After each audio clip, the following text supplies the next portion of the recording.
Okay, we're live. All right. I'm going to check real quick to see if it actually, that I hooked things correctly.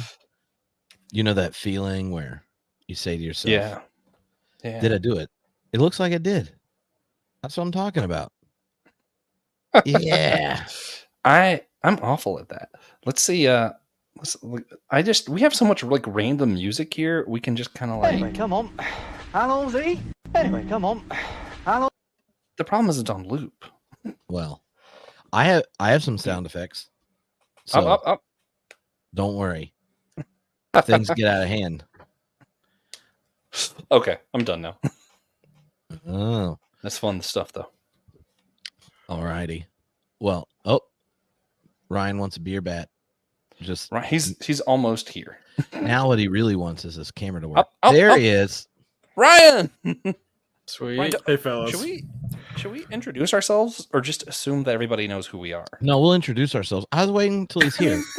They're following our pages. They should. If you're on our page and don't know.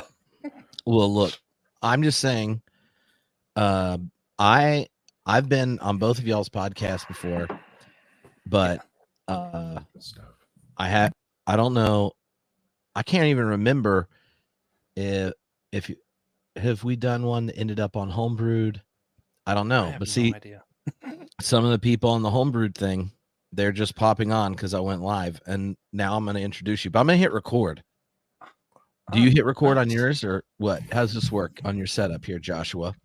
Is there a record button? I don't know about my record button. It just records it. Like I'm able to just take the recording afterwards. I don't know. I'm just glad I don't we worked see a this record out. button. Yeah, all right. I'm editing this part out. Here we go. I'm gonna hit my record button. Why? Ryan's real impressed. He just wants a beer bat. I'm just here for the shit show. I also want a beer bat. All right. Oh yeah, that's right. You hear that air horn? That's because we're about to get hype. Get hype.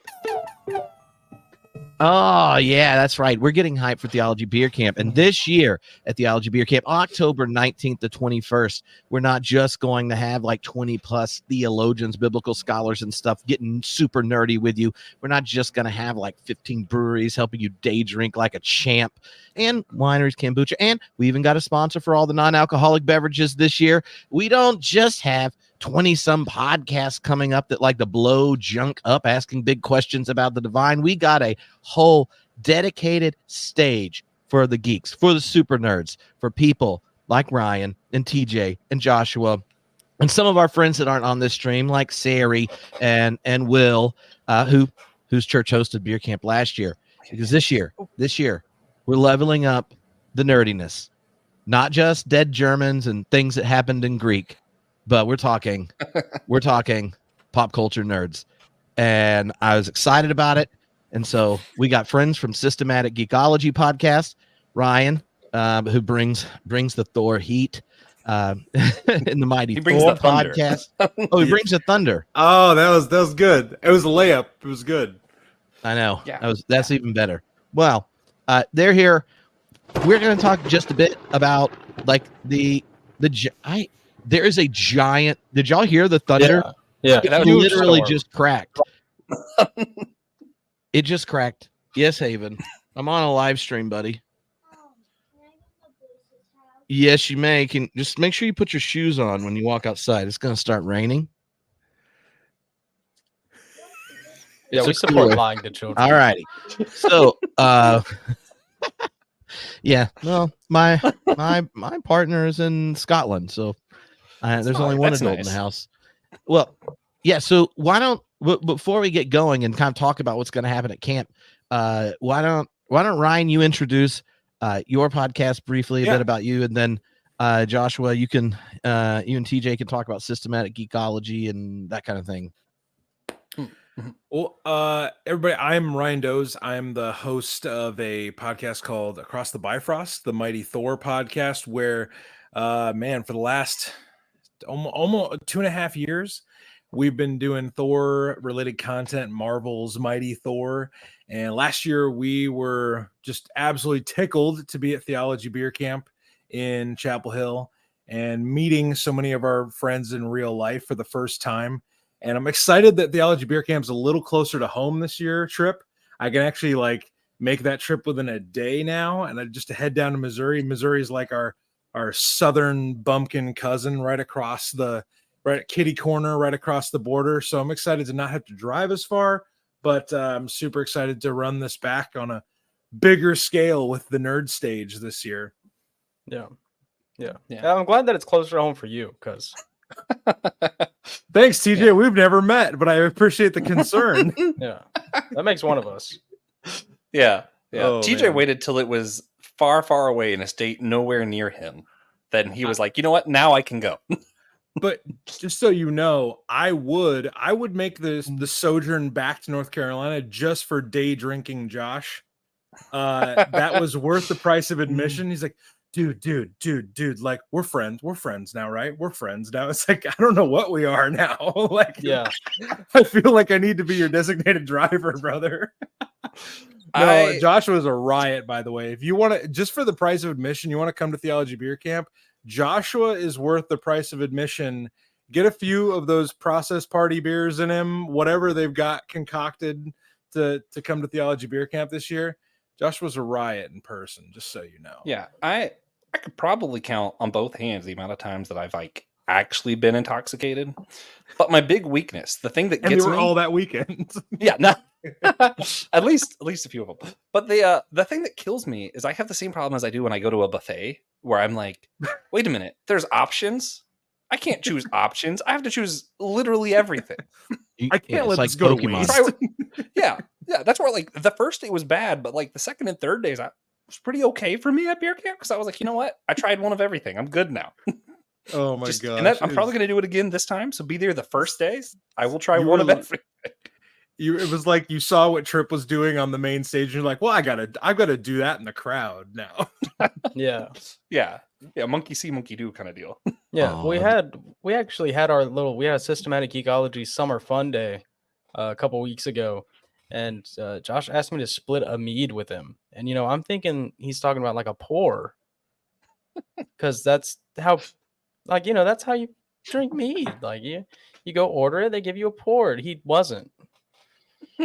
He just sat there with the whole bottle and drank it, and I was like, because you wouldn't share it. I was gonna split it. Well, now Joshua, systematic geekology. You're Ryan. You didn't even. Yeah. What? You didn't even tell people your code. So if they want to get a discount. So if you're a listener of Across the Bifrost, your code. Well, is it Thor God Pod? All one word, all caps. Yeah. See, I got it. And if you're not a listener to Across the Bifrost and you love comic books and Marvel comic books, they don't just talk Thor. He does like Thor cross-ups, does some of the other reviewed Secret Invasion much better than I did. Truly one of my favorite shows. Just a good, chill listen. And I don't usually listen to longer shows, but you guys make me listen. I'm honored, flattered. We've had, the only person on this live stream we haven't had on is TJ, and TJ and I just met.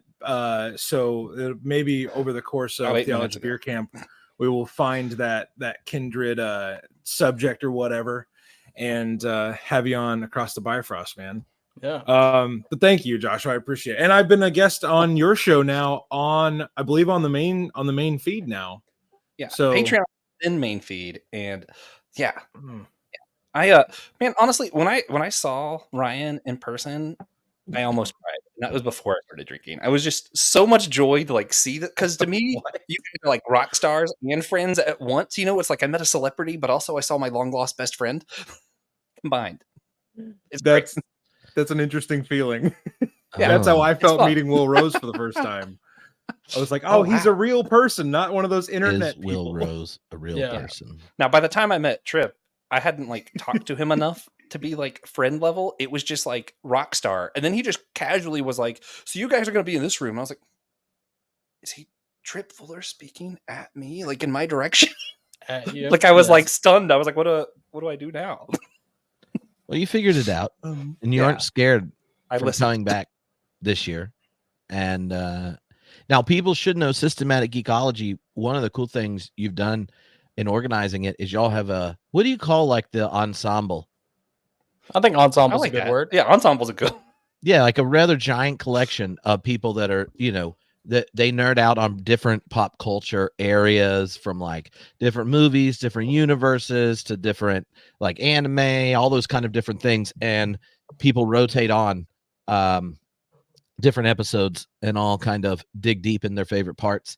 So there'll be, a number of different systematic geekology people there. If you're a homebrewed person, you'll know Will Rose is there regularly. He's been on Homebrew before. Sari Concepcion will be there.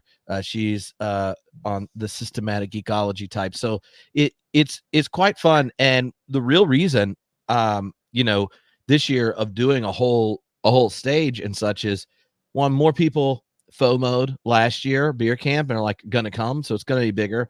And the people that really loved all the nerd stuff really loved it and left it in their comments.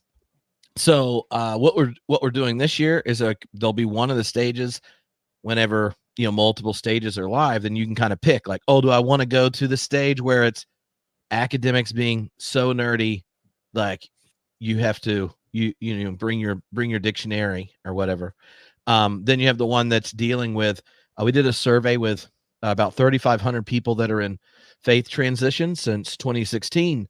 And the 10 big topics, questions they have are kind of going to be featured in sessions there. Then we'll have like the nerd stage. And what we've got, other than, cool nerdy podcasts like this, are a host of different academics or a kickoff each session doing like a little 15-20 minute thing on whatever that nerd bit is, like Donna Bowman, who was on the Matrix DVD. That's what I mean, not a lot of philosophers were in the Matrix DVD, like the philosophy commentary track.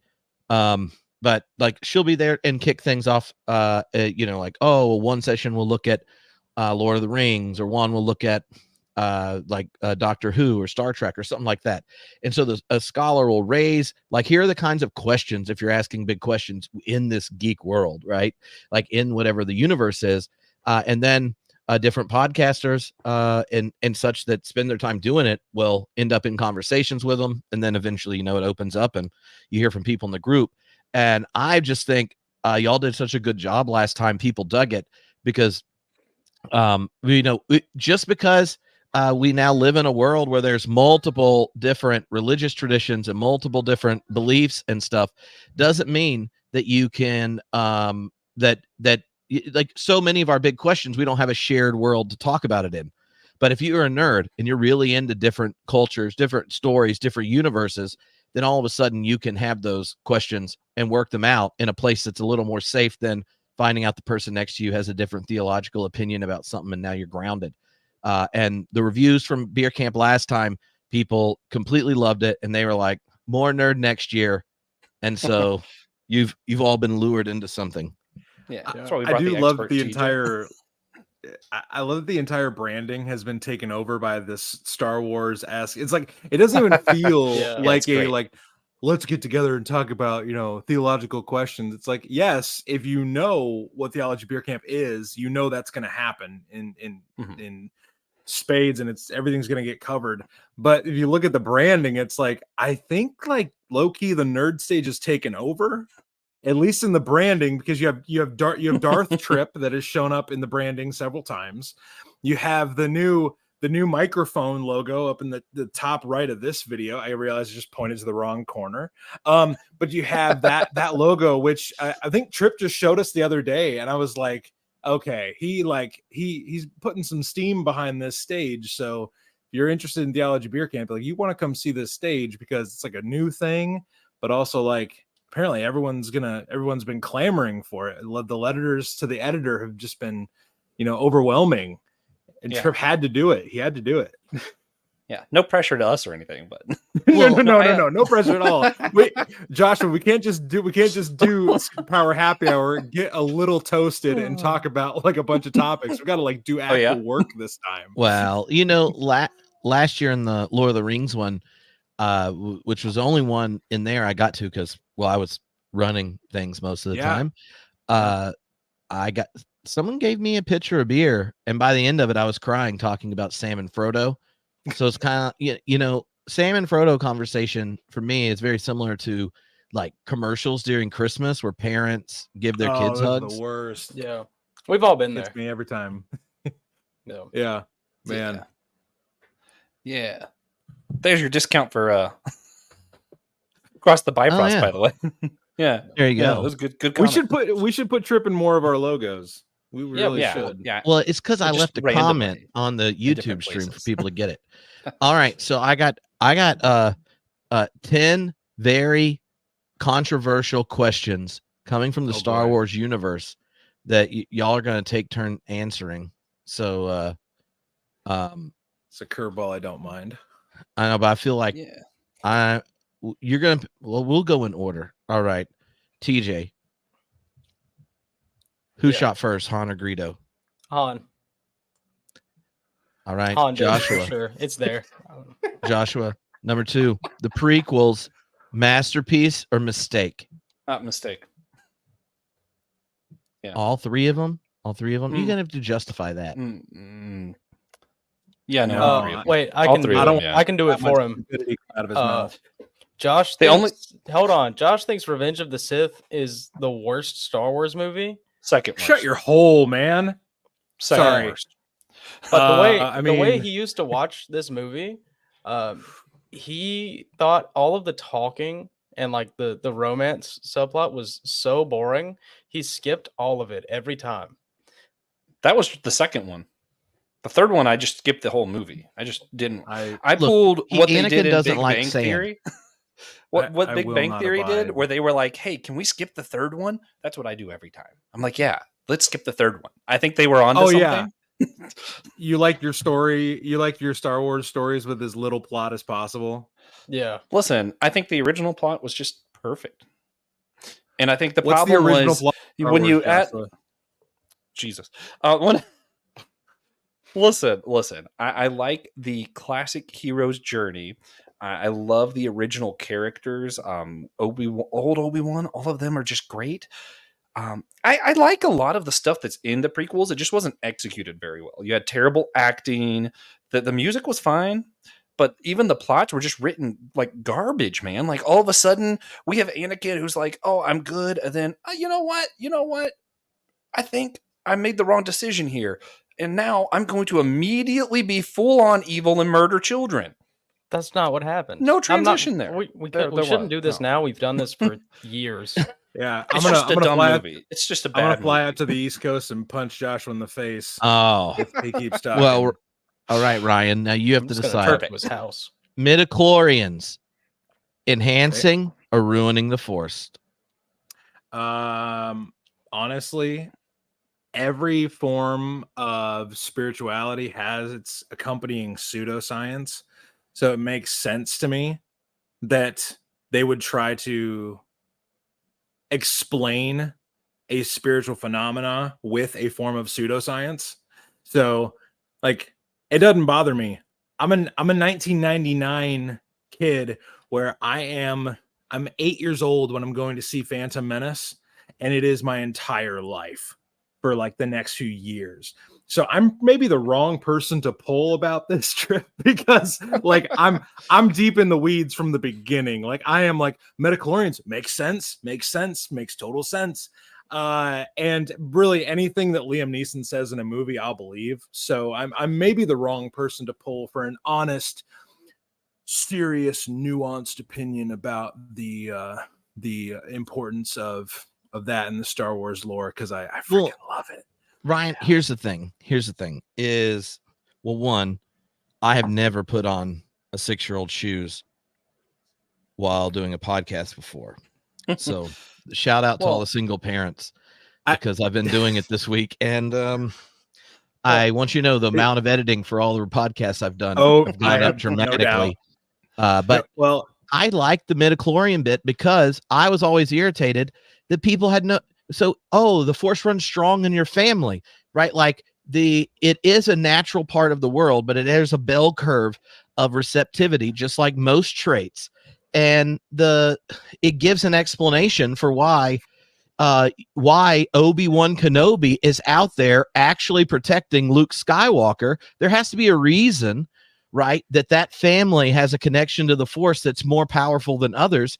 But it's not because that family's unique. It's because it's an actual naturalist way of explaining a metaphysical reality that resists the reductive nature of the spirit in kind of a late modern world. And so it goes against like the soft power system that Star Wars was going with. He said soft power system. We're done. Oh, so good. I see. I'm going to So let me take back a step for something I said earlier.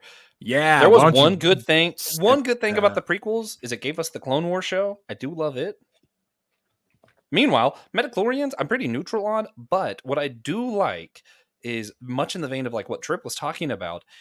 For me, I'm very much like a monist. I don't think monism, whatever. I don't think there's such thing as this duality of like creation and physical stuff, and then there's spiritual stuff. I think the spiritual stuff and the created physical stuff are kind of the same thing. Like I think most of our spiritual experiences can be explained real life by physical phenomena. So it makes sense that would also be the case in Star Wars universe. Why not? Doesn't bother me. I just want you to know, Joshua, that you may one session skip out at the nerd stage and go to the religion science conversation where we talk about dual aspect monism, about the way we don't need to have a supernatural dualism or a reductive monism that eliminates the depth dimension of existence and the nature of consciousness, value, and such. But actually, that you have two sides of each one, an internal and external world, a subjective and objective pole to each moment of becoming. That will happen in a different stage. And it is, it is a force-sensitive topic. Oh, man. He sold me. I'm going to go to beer camp now. You could work string theory into that. All right, here we go. All right. Oh, so we're back to TJ now. TJ, Luke Skywalker in The Last Jedi. Can you redeem it or do you celebrate it? Pass. Ooh. To who? Who are you passing to? Not Josh. I'll take not it. Josh. Oh, the other guy. Yeah. Am I really? Don't pass, TJ. Come on. We're putting your feet to the fire, man. I don't celebrate it. Okay. I don't hate the way Luke's portrayed. I don't think it is in his character to, turn his back on the Jedi Order. But there is a bias. Before Disney owned Star Wars, I was a huge fan of the expanded galaxy, the good stuff, the actual good Star Wars content. But that's kind of me. I've kind of refused to form a strong opinion on it because it is what it is. That's canon. So I went, one of the other questions was expanded universe legends versus canon. So you're an expanded universe guy. Massively, hugely. And how are you feeling about the potential in like Ahsoka and so I'm excited always. But if I get what's the right word? If I get teased about is Thrawn gonna get you hot for the mic? Yeah. But if I get teased systematic ecology. If I get teased on like an Old Republic or High Republic movie series again, one more time, I'm going ballistic. I'm going to remove Orlando from the map. Uh-oh. Good grief. That feels like a proportional response. I just want you to know, so. I'm thinking, Joshua, you need to get. I gotta respond to this. You need to get TJ on mic right after Thrawn's out because I feel like he's hot for the mic for it, and he's gonna be like, "Oh yeah, it's TJ." Can we please on that get Thrawn T-shirts mic. that say "hot for the mic"? Yes, I feel like that would be a Theology Beer Camp bestseller. That's what should be under the God Pod Strike Back. Hot for the mic. Yeah, it's hot for the mic. There's something about a smart dude with blue skin and piercing red eyes that really. Liam Robinson is complaining in the comments about Luke being the worst character. She's coming to Beer Camp. Since last year, she started a podcast. Our podcast partner as well coming to Beer Camp. But even though she's slandering Luke like that, she did take her husband on his 40th birthday to Star Wars Land, stayed in the Star Wars theme hotel. So Leah, that is like all the you're already winning like partner of the year. So, Yeah. you know, And it's about to be decommissioned. So, like, yeah, that's yeah. perfect. That, I will say this. Yeah, I gotta say, Whatever side Leah Robinson's on, I'm on her side because I don't want none of that fight. I don't want to. I agree with her. Full send, all that. The whole reason I pulled it up is because that is my justification and why I like The Last Jedi so much. Is I thought Luke was super whiny. All of the Skywalkers have been so whiny. Seeing grumpy Luke instead of whiny Luke, that was cool. I was That's happy the with same. it. Whiny and grumpy are the same thing, except one of them's usually grumpy older. doesn't bother me as much. Whiny bothers me. well, I don't know how to explain it to you. That's sexist. look, all right. So I'll pick one more of these because I feel like Joshua's going to have an answer for this one. Joshua, while many fans rejoiced at the return of Boba Fett, others argued that his escape from the Sarlacc pit diminishes his original fate. How did you feel about Boba Fett's survival? Robbed. I felt robbed because I like reading, but I only like reading like theology and like conceptual stuff. I don't really like reading stories. I'll do like audiobooks, but it's an ADHD thing, man. I just can't focus long enough for like a story to make sense. You have ADHD? Right? but so here's why I felt robbed. I knew Boba Fett came back. I knew that was like a thing in Legends, and I wanted to read the book, but I was like, wait, there's a show. Now I don't have to read the book. Perfect. And then I watched the show and I was like, I'm bored. And everyone's like, yeah, they did it so much better in the book. Why didn't they just do that? And I'm like, man, now I need to know what that is. And Did TJ tell you? I feel robbed. No, he makes me read. Oh, he didn't call you up and say, hey, Joshua, do you want to know how Boba got out of that Snarlack pit? Snarlack. That makes it a little zesty. All of a sudden, it became. I feel like it just became Dr. Seuss. Like this is like Dr. Seuss's retelling of Snarlack. Characters named Boba Fett and Sarlacc do sound like Seuss characters. Yeah. Oh, come on, they're serious characters. Evan said Jake Skywalker. I assume he meant Jace. In which case, absolutely, Jace is Jake Skywalker. Okay, I want to know who here is more excited. If you are more excited than me, that friend of the pod, even though he's the only person ever paid to come on the podcast. Jason Aaron is doing Batman. Writing Batman. Come on, Ryan. I am 1,000. Like, I don't know. Like, here's the thing. I'm not even that big of a Batman fan, but I'm that big of a Jason Aaron fan that I'll just like. When that news dropped yesterday, I was like, hell, expletive, yes. Like, I know. I was just scrolling through my emails, and when I saw the headline, I was like. And then I was like, "Oh, that's crazy!" And he's like, "Guess what? I'm doing Batman." And I'm like, "The Batman." So, I remembered like when, because Tripp and I have had the privilege of interviewing the man and talking to him about his work and his philosophy and all that stuff. Like when he was on our show a year plus back, I said, "If you could write a DC character, who would you write?" And he said, "Well, I don't feel like you're really a comic book writer until you've written Superman." And I'm like, "I agree."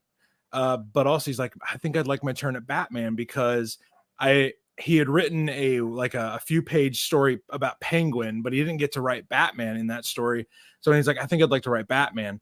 And like my brain like transported back to that conversation. I was like, oh my gosh, he's doing the thing now. And so then that cover is so great. And it's going to be called Batman Off-World. So if this involves Batman fighting aliens, I could not be more there for this. It's going to be amazing, and the artwork looks fantastic. So, Tripp, you got me all hot and bothered. You got me hot for the mic, man. So, yeah. Speaking of comic books, you know what else gets me hot for the mic? Oh, God. Justice League versus Godzilla versus Kong. Hell yes. Yeah, that testify, brother TJ. I cannot wait. So, Systematic Geekology, we were just doing this for patrons. We started opening it up on YouTube, our comic book catch-up. And I think it might be our biggest comic book catch-up ever, might be when that series completes, because we got TJ, Adam, Will. I think Brandon's going to come guest. It sounds like Ryan's going to come guest. Who knows? Trip's just going to pop in out of nowhere. You know, like we're all just. Look, I'm just going to say yes to you till I get one of those art when I get one of y'all's characters. Y'all got the coolest podcast logos. Y'all got characters, and I want you to know I texted Nick Polk, which homebrew people know has done all the Tolkien stuff with me, and when his ass got a character on Systematic Geekology, I was like, I love that it's Gandalf. What? I love that it's Gandalf. I'm like, what is up with this? I was like, you have not had Theology Beer Camp and brought him to Theology Beer Camp. Why can't I get a cool cartoon, Nick? And he's like, look, I gotta host the show. I mean, I will. There's you want to do a little side pod where we go through each episode of Battlestar Galactica? I love Battlestar Galactica. Which is one of my questions. Y'all all get to answer it. Like, if someone was like, hey, I got $30,000, but you have to pick a show, and you're gonna do a pod with any of your friends you pick, but for each episode of the TV show, which one are you gonna pick? Because I'm like, I would go Battlestar Galactica because it's awesome, and I also Starbuck. So I want to say Doctor Who because it's like my favorite, but that's a lifelong commitment when you think of how many TV episodes there are. Yeah. Okay, so 100 episodes. Easy. You get 100, like you know, no more than 100. 100. Darkwing Duck. Here we go. Darkwing Duck. Ooh. Will has his own drinking game. Anytime I say Darkwing Duck or Kingdom Hearts, he has to take a shot. And I think I might have said Darkwing Duck enough that he should stop driving immediately. Theology on the rocks. Oh yeah. Oh my gosh. Lost would be good. Lost would be good. Lost would not be good. Well, TJ's out here making enemies. Lost He's really just mad. I'm 23 years old for the record. So like by the time I got around to actually you haven't watching even matured. Lost, it was over. You know. You haven't even your frontal cortex isn't developed yet. So anything we disagree with you, we just blame it on that. Is that like the most nuanced diss? Like, oh, don't worry, your frontal cortex. You know, it's not personal. It's not personal. Yeah, I have to it's say, not personal. It's biological, man. I mean, listen. According to the most recent studies, that's not even true. It's actually still not done for you guys, unless one of you's like 60 secretly. Trip, we're gonna get smarter. That's good.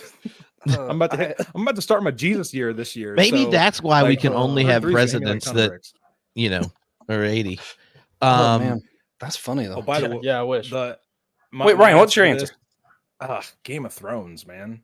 Like, I would love that, but you know, like I gotta put House of the Dragon in there, like any of the spinoffs.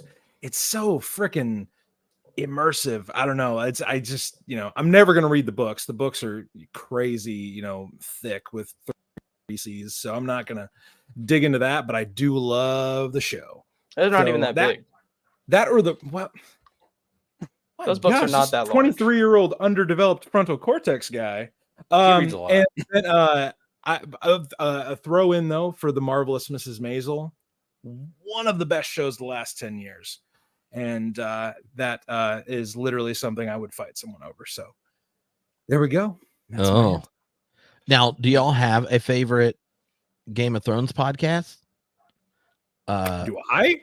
Yeah, I don't. I'm not really into Game of Thrones like that. I'm not really into podcasts like that. Oh, I love them junks.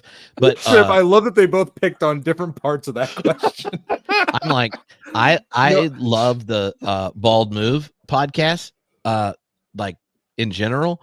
But Anthony, who is a big deal, like New Testament scholar, also big Lord of the Rings fan, named his kids after second age characters, joined a couple times for like the regular show for the Big Bald Move podcast network's Game of Thrones one.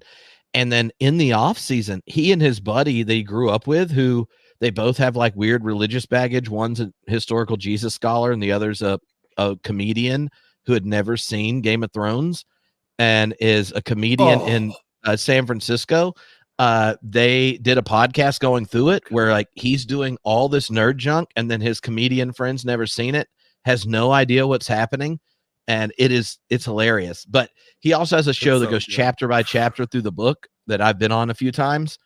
And nice. Yeah, my trick though in figuring it out, because I taught a class one time, a number of times when I've taught philosophy of religion for undergrads, is I just use all pop culture things, because nobody gets mad if you have if we had the equivalent of hot take questions about Christianity, for example, like who shot first, Han or Greedo, that would be like going, did Jesus have to die? And then half of the church is like, absolutely, there's no salvation without it. And the other half is like, no, the incarnation redeemed it. That's literally the first atonement theory. And then everyone's like, screw you, I hate you, blah, blah, blah. But if you're just like, did Han shoot first? You're like, well, there was this original version, but is the original version internally consistent in the way the others were? And part of the editing makes it make more sense. And you go through all this, no one yells heretic at nobody about that. The same thing with you start asking about midichlorians. People, you have a debate, but you're like, whatever. We all love Star Wars. You argue about midichlorians, it means we have something in common. No. You ask a wrong Christian what happens at the Eucharist. And then all of a sudden, they're like, you can't even touch this junk if you haven't gone to confession. And the other's like, it's just a symbol. Chill out. And then others are like, he handed it to Judas and Peter. They betrayed and killed him. Why the hell could you give it to anybody? He said, love your aunt. And then they're just going at each other. But you're just like, what about the midichlorians? And people are like, oh, well, you could see it this way and blah, blah, blah. Okay. So whenever I've tried to, it works real well for philosophy of religion. So I did it once at Elon, where everyone read or binge watched all the Lord of the Rings stuff and Game of Thrones. And then you pick these 6 big questions. Ooh. And those universes, right? I know systematic ecology right now, this season's cosmology is the focus, because how you understand the world, the structure of meaning, the way nature is connected to questions of value and beauty and goodness, where it comes from, where it's going, how you find purpose, meaning, and such in it, whether it's projected out of you in a nihilistic universe or engaged in the source of all things. All these kinds of questions are sitting there in cosmologies. Fantasy literature, comic books, all these things have to answer the questions, because you need a cosmology for the story to make sense. Well, Game of Thrones, Lord of the Rings, about as far apart from each other when it goes to their cosmological intuitions. And most people have days where they're like, Ned Stark does get killed all the time, and we're screwed.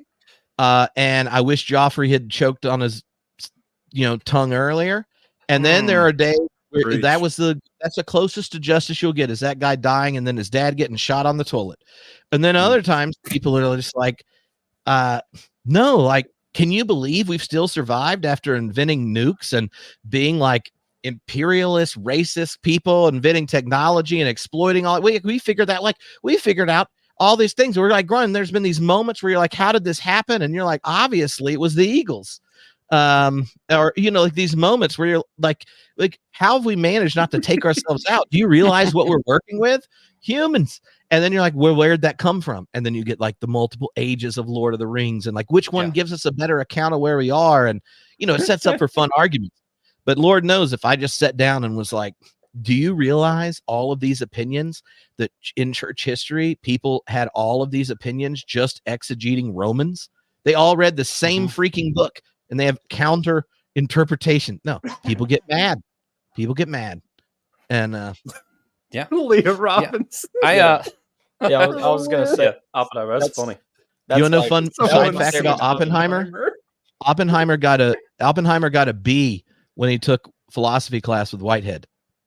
Wild. Alfred North Whitehead, my favorite philosopher. He got a B. Wow. I think that was my favorite scene in Oppenheimer, in IMAX especially, was seeing the giant eagles go to Cambridge to move all of the physicists to Los Alamos. Oh, that was that really made it worth it. Perfect. Gweiher's like, we got to bust this shit up. That was DJ. So to what Tripp was getting at, though, that's part of why we started systematic ecology. So TJ and I do another podcast, the Whole Church podcast. It's Church Unity. Tripp's been on there before, and trying to figure out where we have unity, where we can get along in the church. And Will's on, and we weren't even talking to him about geek stuff. I think we were talking to him about just what does it mean to be Lutheran? Because the only other Lutheran we had on the show before him was kind of a jerk, and we were like, hopefully they're not all jerks. Will's not. Saved the day.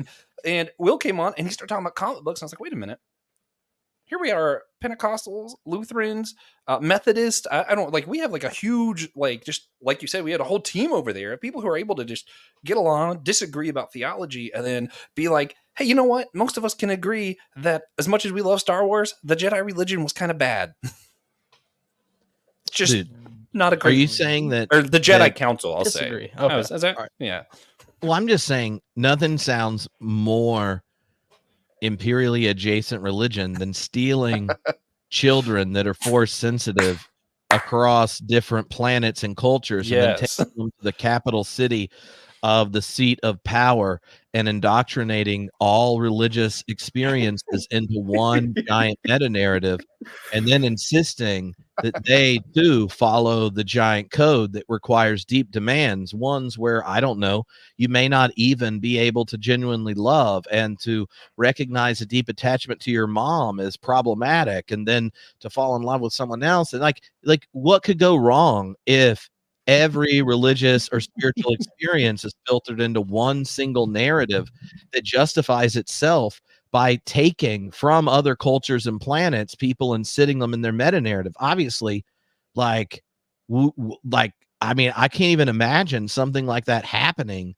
at least until 1492, and then yikes. So the Jedi are ethically problematic, but I actually think a lot of, you know how like you can watch Star Wars for a long time and never put all that together, and then like once you realize how the Jedi are running, you're like, kind of can't unsee it. Oh, what are you doing? Yeah, I feel like a lot of people that grew up in evangelical spaces have that same feeling, right? And where all of a sudden certain things become apparent, and you're just like, oh no, like, you remember when you told me like we needed people that didn't lie or get a blowjob in the office, and so it's a moral reason to avoid Bill Clinton? And then those same people a few years later are just like, but by the way, do you know about Cyrus? You know, an imperial king that was used by God to punish right people. And then like you're hearing this, you're like, WTF, right? So I did that big survey, right, that one of the other stages is based on. And what's crazy is these people that are in faith transition, half of them are normal questions that people ask everywhere. And you can find comic book like what is the good life, or why is there evil and suffering, or can you look at the world and call God good, right? Like there are all these questions that people ask in every age. But then there are these others that are more contextual for people that have deconstructed of sorts since 2016. And I think a lot of them like, if you're doing the nerd equivalent, it's like that moment when you realized that like, you remember the Star Wars origin thing with Ahsoka? And then you're sitting there going like, why what do you think her life would have been better if she had just stayed there in that community and not? I mean, I think the answer is yes, unless the new show's really good, because then, you know. Yeah. But anyway, the other day I saw a guy on Twitter, X, whatever, if you deign to call it that, but he was talking about how Star Wars is literally about the Vietnam War, and some dude in the replies was like, absolutely not, unless America is supposed to be the empire. Well, anyway, no, for me, see, like I'm thinking of like the glass shattering moments, which How I Met Your Mother reference. That's what it sounded like you were talking about. For me, I was when someone explained to me the different eras of Disney, which I'm a huge Disney nerd, and they're like, yeah, the Renaissance era, it started with Sleeping Beauty and then ended with Tarzan, and now I'm like, wait a minute. They're all the same animation style. They all have pretty much the same meaning and message. Oh my God, these are all the same movie. Just like killed me. I was like, but until someone said that, I never noticed. They were all just, Disney movies. I just like, they're all fun. They all just always existed, Yeah. Okay, so I know we're supposed to wrap up at 6:30, right? So I'm gonna ask each of y'all one last question. Okay. Now, but I came up with 10 of them. So if one of them doesn't make you excited, just say go the next one. But I need you. But you need. We want to get one where Joshua's got nowhere to be. We just want you where you have like a really fiery hot take. You know, you don't even have to believe it. Just 20 seconds of hype. Okay. Ryan, Ryan. Okay. Let's see here. All right. Here we go. What is the single most superior Hogwarts house that does justify deep judgment towards all the other three? Rehash that question for me. Oh, you're what is the most superior Hogwarts house? And then you're like, if you're in this top tier, the other three, sus, double sus. Gryffindor is full of a bunch of assholes. Like, watch out. They're literally primed and prepared to be supreme and superior over others. I'm married to one. Like, it's crazy how much Gryffindors are like, hey, you know, our superpower is kind of being good at everything. We're kind of good at being great. So I'm a Hufflepuff. I accentuate all Hufflepuff energy all the time. But yeah, Gryffindors, they all their bravery, courage, bullshit. So yeah, Gryffindors 1,000%. Well, fair. I just want you to know you sound like you're a Hufflepuff, like a champ. Some of my favorite people are Hufflepuffs. I hate my own house. Best friends are Hufflepuffs, by the way. That's good. What's your house, Joshua? TJ? I half and half. I'll get either Ravenclaw or Slytherin, but usually Slytherin. And it's funny because like I just hate utilitarianism, and that's all Slytherin is. But apparently, deep in my soul, that's me. Yep. Oh my gosh, that's upsetting. I'm a Ravenclaw. It is. Ravenclaw? Me too. Ravenclaw is better. I like to say I'm Thunderbird because why would I ever go to Britain? Thunderbird's like the Ravenclaw version for the Ilvermorny school. Yeah. I'm so interested in the African 5 version points, TJ. That's mentioned in Hogwarts Legacy. I'm just fascinated. I will say I've got to get a handle on TJ's deadpan delivery because it's tripping me out, man. It's quality material. It's quality. Yeah, it's great. It's always a fun time. Like 2 years ago, I coming out of lockdown, I preached at one of the big cathedrals in Edinburgh, like in August when it was ending, and J.K. Rowling came to the cathedral and heard me preach, and I didn't know what she looked like, you know. I didn't put it together, and you know, people after just come up and talking to you. It's crazy or whatever. That's awesome. And she said, "You have such a unique energy in the pulpit, and yet, the content was dense. I really appreciate it, you know." And then one of her friend that was with her said something, and then 30 or 40 minutes later, her friend came back up and was like, "She doesn't give compliments that easy." I'm like, "Who are you talking about?" She's like, J.K. Rowling. And I was like, "Oh, Harry Potter." And she's like, "Yeah." And I was like, "Yeah, Harry Potter." I was like, what's this about? You know, and she's like, "You know, that was who you talked to earlier." And I was like, "Oh." So I was like, "Do you know how much I would have got a selfie on that?" And just that way my kids would have been like, "He's not completely ridiculous." So you were across the ocean, new country, maybe, I don't know, just preaching. And you mean to tell me that they let J.K. Rowling into a church? Yeah, I mean, she's a devout Episcopalian, and no, she writes witch books. Yeah, witch books. No thanks. Yeah, well, it's not that complicated in the UK. That is outstanding. I would start every interaction with a nerd that way of like, "Oh, I know you have some." I know you have some hot takes on the MCU that are so original, but I met J.K. Rowling once, and she loves my work. So continue. Literally today. Tell me why Quantumania sucked. Today, I work at Chipotle. Whatever. I was making a dude's food, and he was wearing a shirt for The Name of the Wind, the Kingkiller Chronicles, and it was just like a word cloud of the most common words. It was a pretty cool shirt. And I was like, "Oh, dude, nice shirt." And he was like, "Yeah, I can't wait for Doors of Stone." And then he was just like, "Yeah, I actually met Patrick Rothfuss a couple years ago. He was a super great guy." Like, all right, dude. let's just tell our cool just stories. I'm just a regular fan, I guess. My fault. The only time I ever got super weird interviewing someone was the first time I got to meet Morgan Freeman, You know, I was working on the Story of What? God, the Story of God show. You know, they did for National Geographic, and I did stuff with show. it, and we which they sponsored the first Theology Beer Camp. We had a brewery make a beer called the Voice of God, and the executive producer of the show came to Beer Camp, and we screened the episode before the show came out, and then hung out with them. How am I just now hearing about this? It's wild. I got to learn. Look, I started a podcast in 2008, Joshua.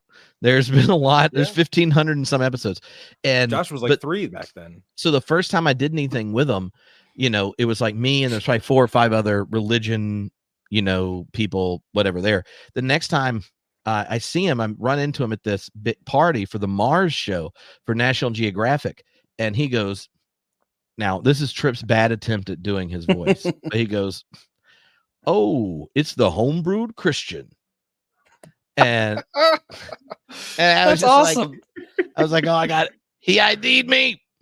And he also got one of the. It was great. At the Beverly Hills Hilton. You know, it was like a thing where they're trying to impress people to make them say nice stuff about National Geographic shows, and he got one of the waiters over there, and he's like, "Go get some of your religion reporter friends, and tell them to go to my cabana and order whatever you want.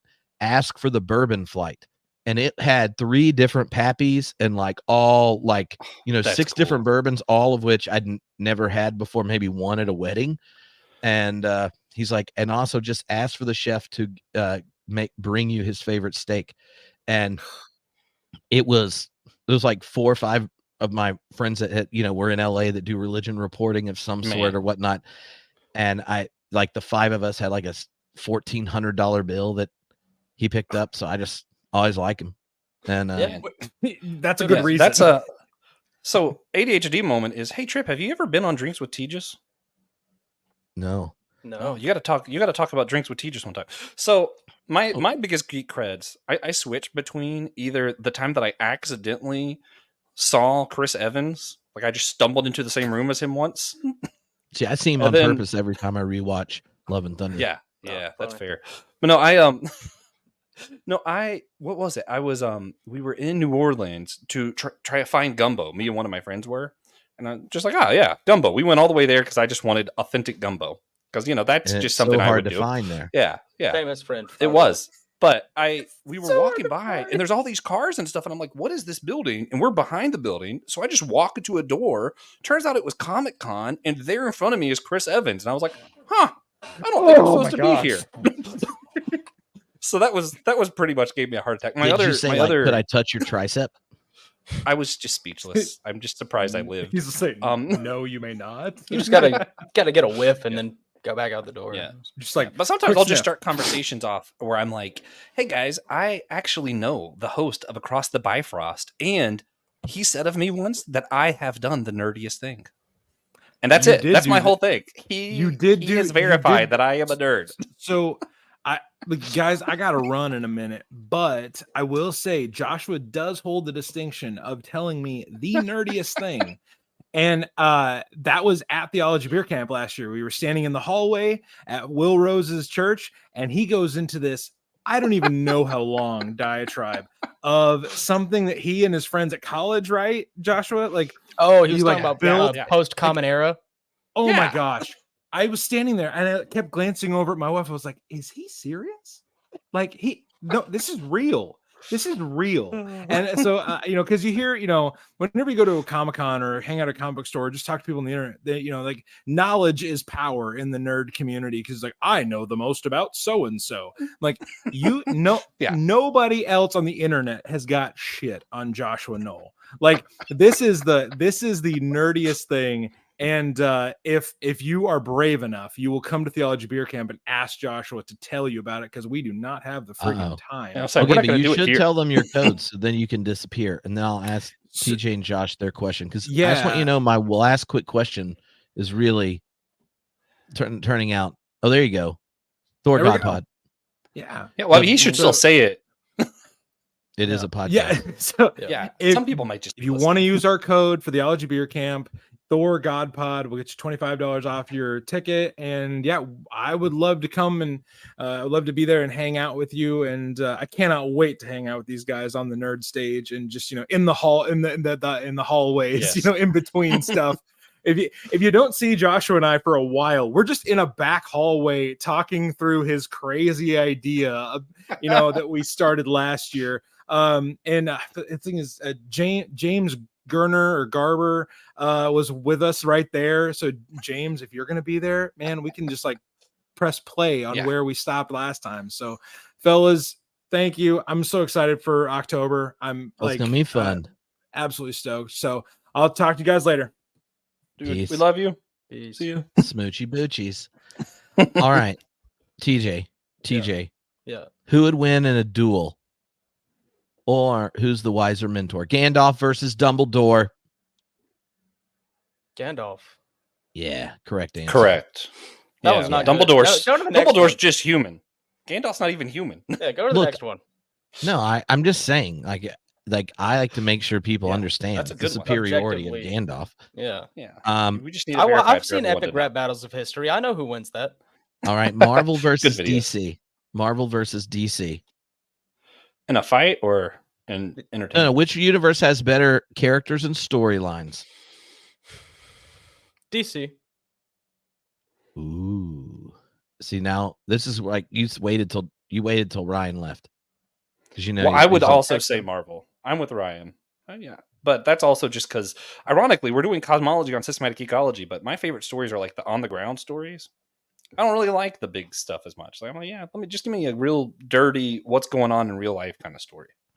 Something Elgin, my 15-year-old, is like, he loves street level ones. Daredevil is his favorite, and then like Spider-Man, but not crazy Spider-Man like in space or jacked up, just like teenage coming of age Spider-Man. Not when he's hanging out with Fantastic Four. I mean it could be cool, but just not as cool. It's true. And I never really read much of the Miles Morales till I purchased a lot of them for him, and it's really good. So good. Oh, fantastic stuff. All right, Joshua, here's your question. Who would win in an all-out battle? Zombies versus vampires. I'm going to go vampires, but it definitely depends on what kind of zombies and what kind of vampires. Mm-hmm. I'm just going like classic stuff. Usually zombies are actively decaying. Vampires aren't. So I think they can just rip them apart. Now, who do you think one has had a more significant impact on pop culture than the other? If we're talking all time, how do you define pop culture? Yeah, it's in the eye of the beholder, If we're going all time, I'm gonna still say vampires because there was a lot of good vampire stories before there was a lot of zombie stories. Probably more recently, zombies. Even though I'll argue vampire stories are still better. We have Blade. Yeah. And vampire. Yeah. With Dracula. One of the Universal Dracula movie. Oh, do you think, like, here's one of Tripp's weird theories, which, if I say it with confidence next to other philosophers and types, they take it seriously, but I haven't tried it out on people that actually like pay attention to nerd culture and such more. But it was one of the first articles I wrote was on like the emergence of zombies in pop culture post 2008. Like the number of zombie related properties blew up. And one of the reasons was, unlike some of the other monsters, zombies like usually result from something related to human hubris, right? It's not like an alien invasion or something supernatural or whatever. It's nukes or played with genetics or, insert something where humans want to have the power to control nature or control themselves or whatnot. And then it goes wrong. And then like we become the problem, and the zombie stories are all this expression of it. And so like that, they became more and more popular the later we move through the 20th century into the 21st. Makes me think like it's expressing a cultural anxiety where we all know the system we're in, the way the world is structured politically, economically, culturally, and all this kind of stuff. We know that it's tied to these deep power centers we don't feel like we have agency around. And and it's on a collision course in a number of ways, and yet we can't imagine a different world. So what do we need? We need an apocalypse. And what kind of apocalypse to give? One that judges us. So we mess with DNA, or something goes wrong at the CDC, or insert all those things. The growth of zombie stories is the anxiety of culture showing up, going, what has to happen for us to imagine a world organized differently? And the only way we can manage it is to have some collapse where we're ultimately the culprit and the victim. Yeah, it's like Godzilla for losers. I'm gonna yes and it. Love some. I think we've always had these kind of stories. They just looked different, and I'll upset some people. You know, back in the Hebrew days, it looked like the end of the book of Daniel, right? Like, we just had these apocalyptic stories that looked different. When humans were more religious in that kind of way, the apocalyptic stories were religious. You know, as we got more like spiritual or mystic, that's when you start seeing vampires, and we were more mystic apocalypse kind of stuff. And now we're more science, so we get more science baddies. I'm interested because I think a lot of your Gen Z and the upcoming generation of thinkers and stuff tend to be a little bit more spiritual, but not religious. So I'm interested how that's going to be reflected in our new apocalypse stories, because I think it will be. Oh, that's a good point. Because like that, actually, when you think of how apocalypse stories play out in like things like anime and such, the West latches on to even stories that aren't even as popular in the East where they're created, right? And so they tend to latch on to ones where the supernatural element or the spiritual element or whatever has a much more vibrant role. But because the mythology is not one they've deconstructed, it's like it gets to stand in for the place of mystery or transcendence, because we want that in a story where we're trying to figure out what we're fearful of or what we're scared of, or the anxieties around our finitude and X, Y, and Z. Yeah, I was looking at that the other day, and for one, I think that's why Noragami is so much more popular in the East than the West. Noragami is really good if you haven't seen it, but it's stuff that, you know, people growing up living in Japan kind of already know, because it's mostly based around Japanese culture. But I was looking at the numbers for the big three, you know, like One Piece, Dragon Ball, Bleach, and not Dragon Ball, Naruto and Bleach. One Piece, Dragon Ball, Bleach. Okay, so the only one where the numbers are like basically the same generally, until like really, really recently, is Bleach. Bleach, for whatever reason, was always just popular in the East and the West. It wasn't anywhere near as popular as Naruto and One Piece. Yeah, but it was the same. Yeah, this is it's funny because I know earlier I mentioned I'm not really a dualist, but this is a like very dualist kind of reflection in our culture, where it's like we always like to see ourselves in the good guys, but I think we also always like to see ourselves in the bad guys, and that's just reflected in our apocalypse stories. In like zombies, like of course we created the bad guys. We're evil, but also of course we're the hero because we're the best. Well, and like the whole rise of the anti-hero stories, I think are like in some sense, like having someone you know can be judged justly and still be redeemed is a way of reminding yourself you might, if you're honest, be a sack of shit, but you could be redeemed. Right? And yes, and like a lot of times the stories that resonate are the ones that are able to inscribe all of our kind of finitude, frailty, and screw ups in a narrative where you have the opportunity in moments to see something different, like to break from that line. I mean, it's easy to think through, like, because I've taught it before, like in Lord of the Rings, those are easy, but they even exist in Game of Thrones, right? Like sometimes they take longer and such, but the difference between the Kingslayer and his somewhat redemption, if you ask someone to compare that to Boromir, it's not significantly far off. It's just the depravity of him had to be justified materially, not spiritually, right? In the role of the ring on him that you get in subtext and this kind of stuff in the Fellowship of the Ring. But both of them have this inheritance of honor, the inheritance of honor and place and the privilege they have leads to their pride and the destruction of anything redemptive in them. And obviously we don't know exactly how Martin's going to finish the story in the book, but it does lead to something where there is a sacrificing of their own well-being for the ones they betrayed, that gives their story a different ending than if you stopped reading because of your initial judgment. Anyway. Yeah. But man, also I love good Boromir. Got screwed in the movies, but not as much as his brother. True. Boromir. But quality. Return of the Game, PlayStation 2 game, if you have the right cheat code, you can play as Boromir. It's great. Wow. I actually do remember the code for some reason. If someone just right now has the game, it's left, right, right, X. Yeah. Ooh, but do you remember the code for Systematic Geekology to get $25 off when they register? I think it's up, down, up, down. No, theologybeer.camp. Theologybeer.camp.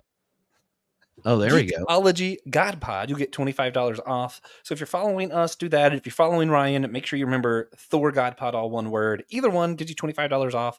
I'm pretty sure you can't use both. I think Trip thought of that already and made sure you weren't able to. Otherwise, there are 20-some podcasts, and I just listened to all the podcasts and not paying people to come to beer camp.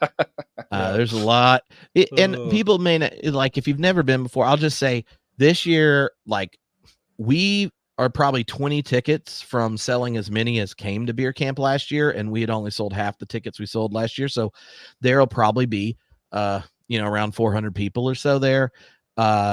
There's 20 some podcasts, 20 some scholars and such. Last year, one of my friends, Trey Pearson from Everyday Sunday, played music. This year, music's going to be even have a bigger role, not just wild and crazy karaoke on opening night and such, but Dan Hasseltine from Jars of Clay, Derek Webb from Caedmon's Call, and Trey are doing singer-songwriter thing. Flamey Grant's going to be there, and then there's another musical act that I haven't even announced yet that is 98% confirmed. We talked a little earlier. So there's going to be lots of cool music, lots of cool beer, lots of cool people, podcasts, theologians, philosophers, biblical scholars, all that kind of stuff.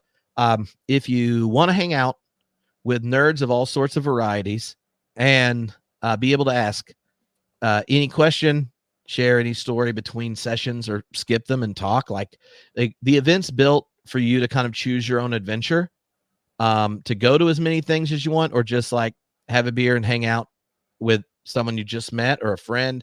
And you can, gear it where it's more nerd stuff, where Donna Bowman will do a session on how to read culture and philosophically. It'll be one on Lord of the Rings and MCU and all that kind of stuff. Or you Doctor can go Who. the super nerd. Oh, Doctor Who, yes. James McGrath would be there, who, on top of being a New Testament scholar and one of the preeminent scholars of John the Baptist historically, his day job. He also has written and published on Doctor Who and Star Trek, and when he found out cosplay karaoke opening night, he's bringing his Star Trek outfit. So there'll be a lot of different options there, and it's built for people to kind of do the parts they want, chill out, engage, have fun. And in my experience, this would be the 9th year, though the COVID gap. It mostly brings lots of people who may not have an in-person community to ask big questions, where they can feel like they can be honest and connected, and that happens there. So that's ultimately my favorite part about it. And I know that Joshua's and on Systematic Ecology, that Joshua's not always people don't always think of you as the real conservative Christian in the room, but that's funny. At Theology Beer Camp, suddenly you're the right wing. Yeah, I go from you're our diversity kind brain. of lefty to extreme conservative. I know. All right, Kim Jong-un. Yeah, crazy.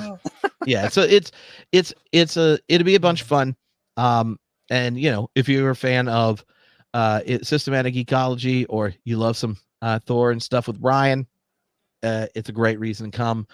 If you want to see what happens when I talk about Lord of the Rings after day drinking, you can come for that too. Because if I had to pick another sacred text, I think it would either be the Tao or Lord of the Rings.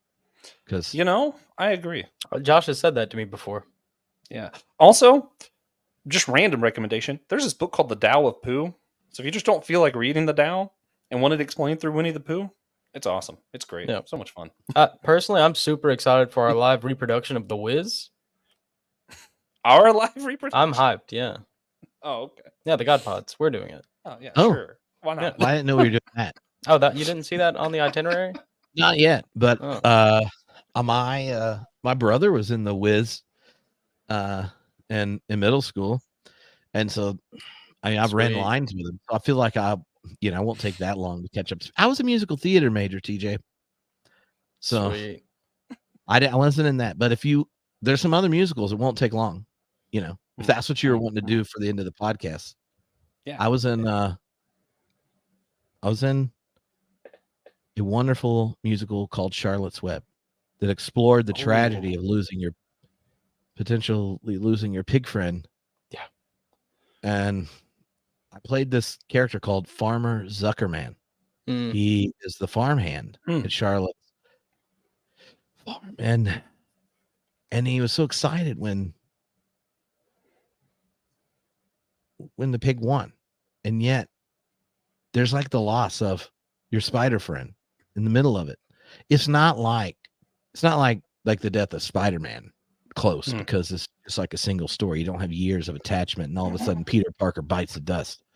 But it's probably the emotional equivalent of when Aunt May died in Homecoming. Yeah. Sorry, my first ever book report in first grade was Charlotte's Web. Mm-hmm. Yeah, one of the first things I've ever actually read. Anyway, come on. How long is he? I do have to go soon. I thought I'd mention everyone else got to. My biggest nerd credit. I cannot find it for the life of me, but in high school I was really into this trivia game. Everyone else started playing Trivia Crack around this time. I liked that, but it didn't let you play enough. So I downloaded a different one, but there were way more categories. And for several months I was the #1 ranked in the world in Norse mythology. That's awesome. That is pretty cool. And now I can't remember what the app's called. So, yeah. Also, speaking of trivia, earlier you mentioned Matrix. At our SG event, we had a question of what the code was in the Matrix when you see the rain falling. For those who don't know, this is one of my favorite fun facts. The code in the Matrix, all those zeros and ones, that's just binary for a sushi recipe. Ooh. Yeah. I saw Super there's random. a YouTube video of a dude making it, I think. Oh, is it? That's awesome. Was it good? Did he like it? I didn't watch it, or I would remember it better. If you ate it, all of a sudden you ended up in a sack connected to a internet or something. Actually, Not you good. eat the sushi and then you're trans is how that works. That's what they're. Oh, yeah. Okay. That's why that's the hidden message of the movie. That's the hidden message of the movie. Yeah, non-binary. There are if you watch the whole all 4 movies. 4? There aren't 4. Oh gosh, TJ, look, there's the bad guy in the 4th was okay. Neil Patrick Harris did great. Never mind. We're ending the podcast because you're about to have me have an excursus. But there is a whole podcast about the new Matrix movie that I did with Donna Bowman and James McGrath somewhere on Homebrewed, where every time I do those, I get these messages from people that are like, I thought I was here for really nerdy things about God. And then you get these random ones that are like, can you do more of these? And so for those people, you should go listen to Systematic Geekology. Oh, man. Yes. Yes, indeed. Yes, Brandon. All righty. This has been a blast. And looking forward to hanging out. And I don't know what you're going to sing in karaoke this year, Joshua, but I just hope you let me know before we get there. For those who haven't heard me sing the Hercules soundtrack, ooh, it's truly a treat.